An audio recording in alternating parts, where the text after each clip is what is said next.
Bonjour, j'espère que vous allez bien. Je vais arrêter le blabla que je n'ai pas commencé et on va directement dans le vif du sujet. Le néon du parking clignote. Marie attend, main crispée sur son sac. Elle fixe la sortie du supermarché, là où sa fille devait apparaître. Pas de message, pas un signe, juste une sensation dans la poitrine. Ce picotement lourd qu'elle connaît trop bien. Elle l'a vu entrer avec son compagnon. Maintenant, il n'est plus là. Et elle est introuvable. Un bruit de pas.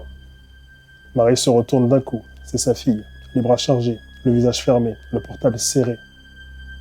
Comme un otage dans la paume. Alors elle chuchote.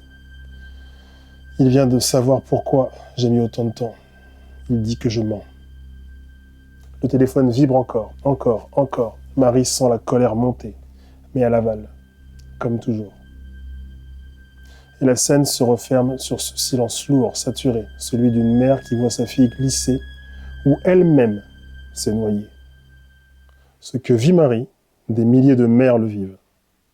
Cette impuissance à protéger, cette peur de dire ce qu'il faut ou ce qu'il ne faut pas, cette honte de reconnaître que ce qui arrive à leur fille, c'est exactement ce qu'elles-mêmes ont toléré.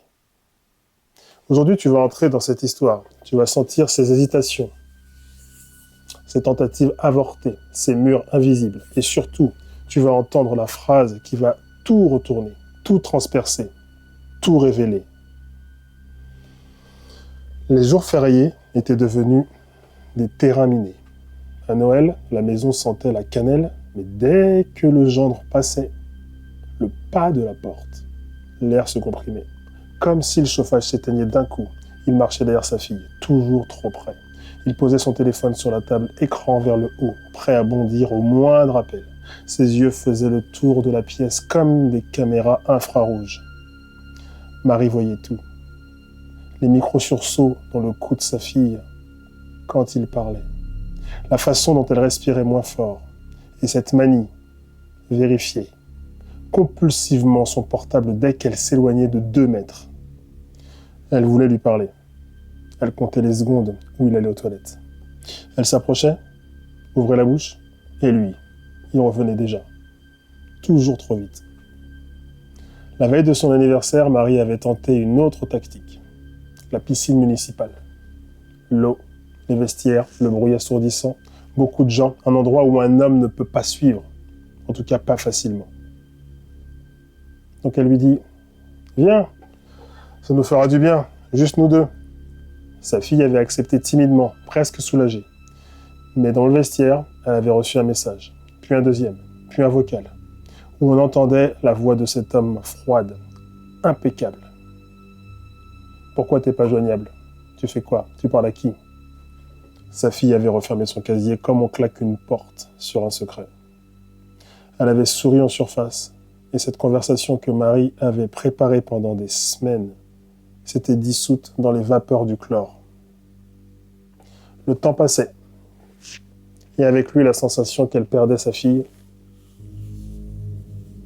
Comme autrefois, elle s'était perdue, elle, avec cet homme à elle, celui qui lui avait volé 20 ans de sa vie. Elle le savait, elle voyait les mêmes ombres. Mais dire quelque chose, c'était risquer de la perdre pour de bon, ou pire, la mettre en danger.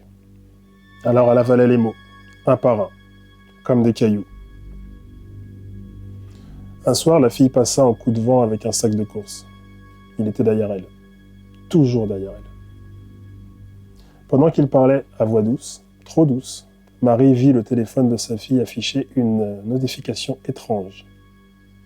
Appareil lié au vôtre, localisation active. Elle comprit, il la traquait en continu, par GPS, par les mots de passe, par les caméras qu'il avait installées, par cette double carte SIM qu'il avait glissée dans son téléphone. Une surveillance totale, invisible et monstrueusement efficace. Marie sentit une sueur froide sur ses tempes.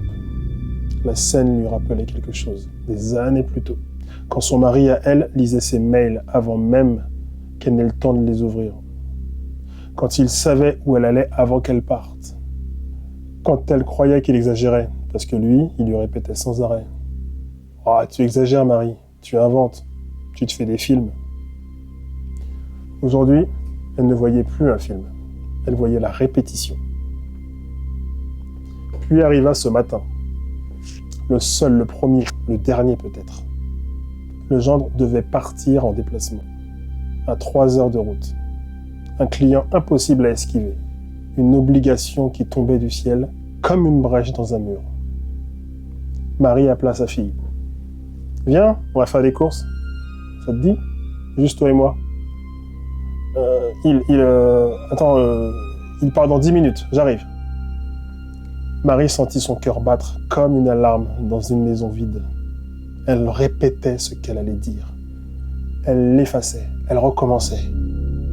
Quand sa fille monta dans la voiture, Marie sentit l'odeur du froid sur sa peau et un vide dans son regard, comme si elle flottait hors de son propre corps. Elles roulèrent quelques minutes sans parler. Puis, Marie tenta un truc. « Chérie, tu sais que si quelque chose ne va pas... » Et là, la fille se figea. Son souffle trembla. Ses doigts jouaient avec la ceinture. « Il t'interdit de me parler ?» demande Marie doucement. Et là, le silence coupant. Elle lui dit « Il dit juste que tu compliques tout. » Là, la mâchoire de Marie se contracta. La phrase était exactement celle que son mari lui disait, mot pour mot, le même poison recyclé 20 ans plus tard. « J'ai peur pour toi, murmura-t-elle. » Et là, la fille tourna la tête vers la fenêtre. Quelque chose céda, un barrage, une tension. Son dos se voûta, les épaules tombèrent. Elle pleura, mais sans bruit. Marie posa une main sur sa cuisse. Elle lui dit « Je suis là. Je ne vais pas te juger. Je ne vais pas te reprocher. Je veux juste te protéger. » La fille inspira longtemps, trop longtemps. Puis elle lâcha la phrase, celle qui allait transpercer le monde. «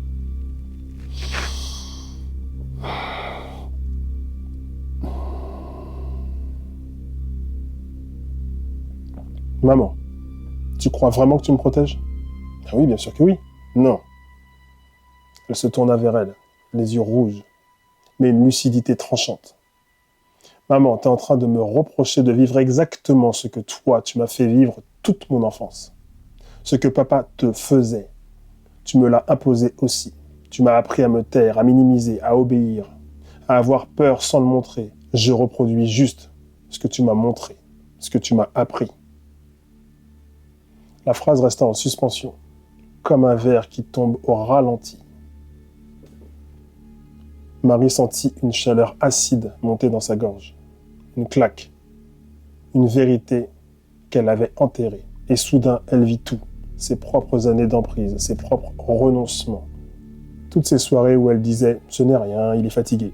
Les moments où elle souriait pour ne pas déclencher une tempête. Et là, elle comprit. Ce n'était pas sa fille qui avait besoin d'être réveillée. C'était elle.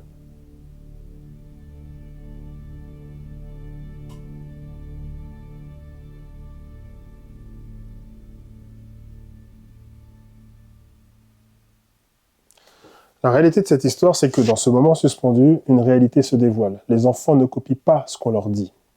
Ils copient ce qu'ils vivent, ce qu'on tolère, ce qu'on normalise.